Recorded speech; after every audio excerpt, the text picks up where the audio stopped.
आज आपण पाहणार आहोत शैक्षणिक धुरळा.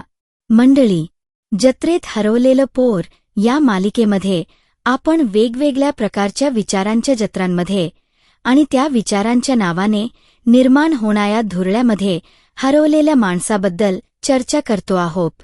मी डॉक्टर रेखा काळे, तुमच्या मनोयशाची शिल्पकार. आयुष्यात यशस्वी व्हायचे असेल तर आपल्या विचारांची दिशा, आपली वृत्ती, आपली जाणीव आणि त्याचबरोबर आपल्याकडे येणाऱ्या माहितीचे सम्यक आणि संपूर्ण परीक्षण करण्याची क्षमता अत्यंत तल्लख असणं गरजेचं आहे. कारण माहिती मिळणं सोपं असतं, पण माहिती तपासणं कठीण असतं, आणि तीही संतुलित वृत्तीने तपासणं त्याहून कठीण. विशेषतः जेव्हा ती माहिती आपल्या हृदयाच्या अगदी जवळच्या विषयाबद्दल असते. आणि म्हणूनच आज आपण उदाहरण घेऊया शिक्षणाचं. काही काळापूर्वी भारतभर काही परीक्षांशी संबंधित घटनांमुळे शिक्षण क्षेत्राच्या नावाने अक्षरशः रणकंदन माजलं होतं. बातम्या दिसत होत्या, बातम्या कानावर येत होत्या, विद्यार्थ्यांची आंदोलनं दिसत होती, निदर्शनं दिसत होती, आणि सगळ्यात महत्त्वाचं, धुरळा दिसत होता. पण त्याच काळात मला माझ्याच एका अत्यंत जवळच्या व्यक्तीने प्रश्न विचारला, तू स्वतः शिक्षण क्षेत्राशी संबंधित आहेस ना? मग या सगळ्या गोंधळात तू शांत कशी? इतके विद्यार्थी आंदोलन करत आहे, निदर्शनं करत आहेत, तू त्यांच्या बाजूने काहीच का बोलत नाहीस? त्या व्यक्तीची कळकळ मला समजत होती. विद्यार्थ्यांबद्दलची तिची सहानुभूतीही मला समजत होती. पण मी अगदी प्रामाणिकपणे उत्तर दिलं, या धुरळ्याकडे लक्ष द्यावं असं मला वाटलं नाही. माझं उत्तर ऐकून ती व्यक्ती जवळजवळ चवताळली. लक्ष द्यावं असं वाटलं नाही. क्षणभर थांबून ती म्हणाली, तू स्वतःला शिक्षण क्षेत्रातली म्हणवतेस ना, मग इतकी बेजबाबदार कशी?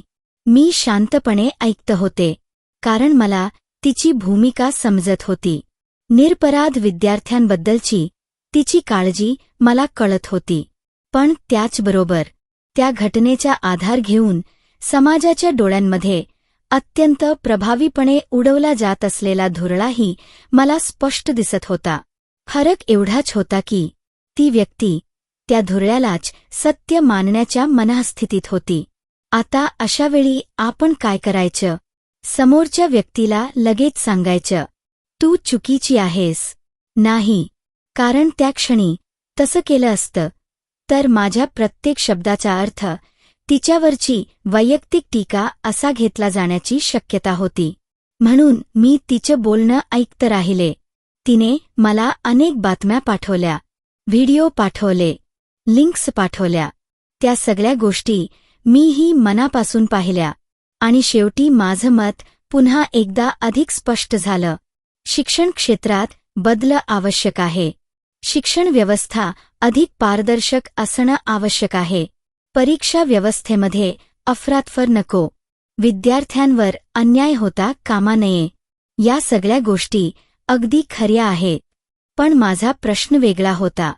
या ख्या समस्यांचा आणि ज्या घटनांचा बागुलबुवा करून आंदोलनं उभी राहिली त्यांचा खरोखर किती संबंध होता? या प्रश्नावर मात्र फारशी चर्चा होत नव्हती. आणि इथेच मला जाणवला तो फरक. समस्या वेगळी होती आणि समस्येभोवती उडवला गेलेला धुरळा वेगळा होता. कदाचित एखादी खरी समस्या काही स्वार्थी लोकांनी आपल्या हेतूसाठी वापरली असेल. कदाचित एखाद्या छोट्या घटनेला प्रचंड मोठं स्वरूप दिलं गेलं असेल. कदाचित मुंगी एवढ्या प्रश्नाला हत्ती एवढं करून दाखवलं गेलं असेल. आणि मग त्या धुरळ्याभोवती लोकांना एकत्र केलं गेलं असेल. वाचकांना किंवा प्रेक्षकांना कदाचित मी नेमक्या कुठल्या घटनेबद्दल बोलते आहे हे कळेल, पण मला त्या घटनेचे नावही घेण्याची गरज वाटत नाही. कारण धुरळ्याला धुरळ्याच्या जागीच ठेवलं तरच तो कालांतराने जमिनीवरच्या धुळीसारखा खाली बसतो. नाहीतर तो आपल्या विचारांवरची धूळ बनतो आणि मग ती धूळ आपल्या डोक्यातच चिकटून राहते. ही गोष्ट झाली शैक्षणिक धुरळ्यामधल्या एका प्रसंगाची. पण पुढच्या भागात आपण आणखी एका वेगळ्या प्रसंगाकडे पाहू. कुठलाही धुरळा न उडवता, कुठलीही मोठी बातमी बाहेर येऊ न देता एक मोठा प्रश्न कसा हाताळला गेला होता, आणि त्यामध्ये किती न्याय होता आणि किती अन्याय, या प्रश्नांकडे आपण पुन्हा एकदा पाहू. अर्थात प्रसंगाच्या तपशिलात न जाता, कारण समझने वाले को इशारा काफी है. असो, मी डॉक्टर रेखा काळे, तुमच्या मनोयशाची शिल्पकार. माझी खात्री आहे ही वैचारिक चर्चा तुम्हाला आवडली असेल. तुमचं मत मला नक्की सांगा.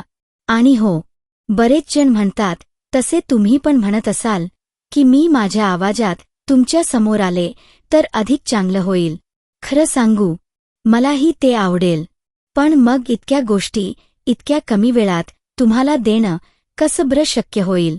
म्हणून कृपया समजून घ्या. विचारांच्या जत्रेत नक्की फिरा, जत्रेचा आनंद नक्की लुटा, पण धुरळ्यात हरवू नका. हा व्हिडिओ आवडला असेल तर लाईक करा. चॅनल सबस्क्राईब केलं नसेल तर नक्की करा. आणि हा व्हिडिओ आपल्या प्रियजनांपर्यंत नक्की पोहोचवा. तुमच्या कमेंट्स मला वाचायला नेहमीच आवडतात. आणि तुम्हाला कुठल्या जत्रेबद्दल आणि कुठल्या धुरळ्याबद्दल ऐकायला आवडेल तेही मला कॉमेंटमध्ये नक्की सांगा. कदाचित पुढची जत्रा तुमच्या प्रश्नातूनच सापडेल. पुन्हा भेटू लवकरच.